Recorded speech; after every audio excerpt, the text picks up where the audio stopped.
샬롬, 신의 거인 나를 심다 신화심 챌린지 47일 차입니다. 10월 3일 금요일 역대하 16장 1절에서 14절 말씀 묵상 시작하겠습니다.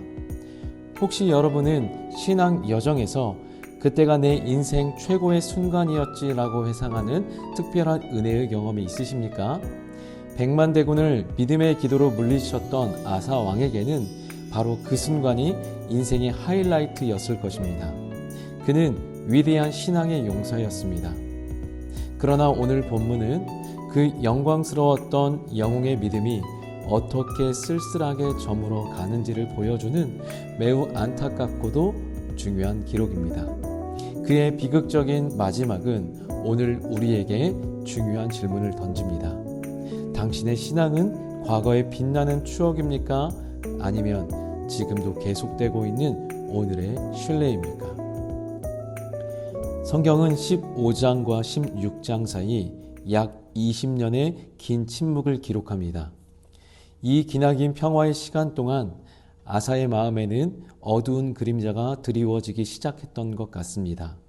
영적 긴장이 풀어지고 하나님의 은혜보다 자신의 지혜와 경험을 더 의지하게 된 것입니다. 신앙은 상태가 아니라 관계이며 방향입니다. 겉으로는 평안했지만 그의 마음의 방향은 서서히 하나님에게서 멀어지고 있었습니다. 그리고 통치 36년, 마침내 위기가 찾아옵니다. 북이스라엘의 왕 바하사가 예루살렘으로 통하는 길목인 라마의 요새를 쌓기 시작하는 것입니다. 이는 단순히 국경을 강화하는 것을 넘어 남유다의 숨통을 조이는 매우 적대적인 행동이었습니다. 왜냐하면 당시 북쪽의 경건한 자들이 계속해서 남쪽 유다로 넘어오고 있었기 때문에 바하사는 이 라마 요새를 통해 그 이탈을 막고 예루살렘을 완전히 고립시키려고 했었던 것입니다. 여러분, 과거의 아사였다면 당연히 하나님 앞에 엎드려 부르짖었을 것입니다. 하지만 그는 달랐습니다. 역대하 16장 2절을 보면 그는 하나님께 기도하는 대신 여호와의 전 곳간과 왕궁 곳간의 은금을 내어다가 아람왕 베나뎃에게 뇌물로 보냅니다. 하나님께 바쳐진 거룩한 성물까지 꺼내어 인간적인 외교술로 문제를 해결하려고 한 것입니다. 그의 전략은 군사적으로 성공했습니다. 아람왕 베나닷은 라마를 직접 공격하는 대신 북이스라엘의 후방인 북쪽 국경 도시들을 공격했습니다. 후방이 위태로워진 바하사는 라마 건축을 포기하고 철수할 수밖에 없었습니다. 아사는 아마 자신의 지혜로운 판단에 스스로 만족했을지 모릅니다. 그러나 그의 신뢰의 대상은 어느새 하나님에게서 세상의 방법으로 완전히 옮겨가 있었습니다. 과거의 위대한 신앙이 오늘의 위기 앞에서 그의 믿음을 자동적으로 보장해 주지는 못했던 것입니다. 바로 그때 하나님께서 선견자 하나니를 보내십니다. 그는 아사의 잘못을 정확하게 지적합니다. 7절입니다. 왕이 아람 왕을 의지하고 왕의 하나님 여호와를 의지하지 아니하였으므로. 그리고 이어서 과거 구스와의 전쟁을 상기시킵니다.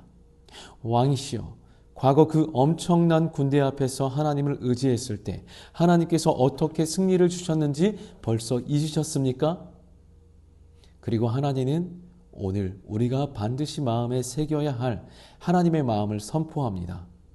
9절인데요. 여호와의 눈은 온 땅을 두루 감찰하사 전심으로 자기에게 향하는 자들을 위하여 능력을 베푸시나니. 여기서 전심으로라는 말은 온전한 마음을 뜻합니다. 이것은 죄가 없는 완벽한 상태가 아니라 마음의 방향이 나뉘지 않고 오직 하나님 한 분만을 향해 있는 중심을 의미합니다. 하나님께서는 지금도 온 땅을 두루 살피시며 과거에 온전했던 사람이 아니라 바로 오늘 온전한 마음으로 당신을 향하는 사람을 찾고 계시다는 것입니다. 이 하나님의 사랑이 담긴 책망 앞에서 아사는 어떻게 반응했을까요? 그는 회개하지 않습니다. 대신 10절을 보니까 아사가 노하여 선견자를 옥에 가두었으니 이는 그의 말에 크게 노하였음이요 라고 기록합니다. 선견자를 가두고 선견자의 말에 노하였지만은 결국 아사는 누구에게 노하고 누구를 가둔 것입니까? 하나님을 의지 않게 되자 그는 더 이상 하나님의 책망을 듣지 못하는 영적 귀머거리가 되었습니다. 진리의 말씀을 듣고 분노하며 심지어 그 말씀을 전한 선지자와 백성들을 박해하기 시작합니다. 첫 마음을 잃어버린 신앙이 얼마나 비참하게 완악해질 수 있는지를 보여주는 장면입니다. 그의 불신앙은 인생의 마지막 순간에 더욱 선명하게 드러납니다. 그는 통치 39년에 발에 아주 심각한 병이 들었습니다. 이것은 상징적인 질병이기도 합니다. 평생 하나님께로 걸어가야 했던 왕이 세상을 향해 잘못된 길로 걸어가기 시작하자 하나님께서 그의 발을 치신 것입니다. 이것은 그가 하나님 앞에 다시 엎드릴 수 있는 마지막 기회였습니다. 그러나 12절은 그의 마지막 선택을 이렇게 기록합니다. 그가 여호와께 구하지 아니하고 의원들에게 구하였더라. 의원을 찾는 것 자체가 죄는 아닙니다. 문제는 그의 마음의 우선순위였습니다. 그는 모든 질병 그리고 회복의 주관자이신 하나님을 찾지 않고 끝까지 인간적인 방법을 의지했습니다. 그리고 그는 결국 그 병으로 죽음을 맞이합니다. 그의 장례식은 매우 성대했습니다. 백성들은 그의 업적을 기리며 수많은 향을 피웠습니다. 하지만 그의 인생 전체에 대한 하나님의 최종 평가는 냉정했습니다. 신앙의 평가는 결국 인생의 마지막 순간에 누구를 붙드느냐, 누구를 의지하는가로 결정되기 때문입니다. 사랑하는 여러분, 과거의 뜨거웠던 은혜의 경험은 귀한 자산입니다. 그것은 하지만 우리의 구원을 보장하는 보험은 아닙니다. 신앙은 어제에 빛나는 승리가 아닌 오늘의 순종으로 증명이 됩니다. 혹 나도 예년엔 뜨거웠지라는 과거의 기억에 안주하고 있지는 않습니까? 오늘 아사의 이야기가 우리에게 경고합니다. 어제의 은혜가 아니라 오늘의 은혜가 필요하다고 말입니다.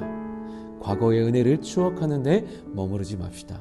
오늘 우리의 문제 앞에서 다시 무릎 꿇고 하나님을 전심으로 찾는 우리 밝음둥이 여러분 되시기를 소망합니다. 우리가 오늘 하나님께로 다시 걸어가기 시작할 때 하나님께서는 어제와 동일하게 우리에게 능력을 베푸시고 구원을 베푸사 우리를 새롭게 하실 줄 믿습니다.